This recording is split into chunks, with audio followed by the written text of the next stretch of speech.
Hello, আমার mini ব্লগে আপনাদের সবাইকে স্বাগত। আশা করছি আপনারা সবাই খুব ভালো আছেন। আমার এই মিনি ব্লগটা করার কারণ হচ্ছে অনেকটা দিন বেশ ফেসবুকে কোনো ভিডিও আসছে না, তাই ভাবলাম একটু টুক করে মিনি ব্লগই করা যাক। তাই আজকে বুধবার বেরিয়ে পড়েছিলাম একটু ঘুরতে। ঘোরা ঠিক হবে, কিন্তু তার মধ্যেও একটা মজার বিষয় হচ্ছে ও বিকালে যেহেতু মাছ ধরতে বেরোয়, তাই আমাকে বললো চলো তোমাকেও নিয়ে যাই, তুমি একটু দাঁড়িয়ে দাঁড়িয়ে ঘুরঘার করবে আর আমি মাছ ধরবো। তো আমি বললাম সেই তো বেলা খুবই ছোট, এখন শীতের বেলা, খুব তাড়াতাড়ি সন্ধ্যা হয়ে যায়, ঘুমিয়ে তো লাভ নেই, তাই একটু বাইরে বেরোনো যাক। দিনগুলো খুবই ছোট, জলের মতো দিনগুলো যখন বয়ে বয়ে চলে যাচ্ছে, তখন ঘুমিয়ে সময় নষ্ট না করে একটু প্রকৃতি দর্শন করা যাক। তাই আজকে ওর সাথে মাছ ধরতে বেরিয়ে পড়লাম।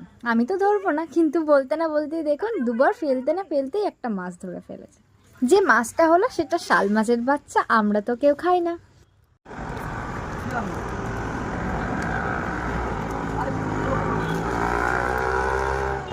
চলুন, এখন ওই 5টা 15 মতো বাজে, কিছুক্ষণের মধ্যেই একদম সন্ধ্যা নেমে আসবে। মাছটা এখানে ছেড়ে দিয়ে এখন বাড়ির দিকে রওনা দেবো। বাড়িতে তো মাছটা নিয়ে যাব না, কারণ আমাদের বাড়িতে কেউই এই মাছ খাই না আমরা। এখন নেপালগঞ্জ হাটে আছি, আর আজকে নেপালগঞ্জ বাজারে বিশাল একটা ভিড়। দেখুন এই শীতের সবজিগুলো দেখতে যে কি ভালো লাগে চারিদিকটা, আর নতুন নতুন ফলও উঠছে, তার সাথে এই যে কদবেল, কদিন পরেই বাড়িতে নিয়ে যাব আর মাখা শুরু হবে। চলুন, বাড়িতে চলে এসেছি, এখন এই একটু মাঠকড়াই নিয়ে বসে ওর সাথে গল্প করছি, আর তার সাথে দুপুরে একটু হালকা করে এই চিকেন পকোড়াগুলো হাফ ভেজে রেখেছিলাম, এখন একটু ডিপ ফ্রাই করে দুজনে গল্প করতে করতে মুড়ি দিয়ে সন্ধ্যাটা জমে যাবে। আসি তাহলে, আবার দেখা হবে।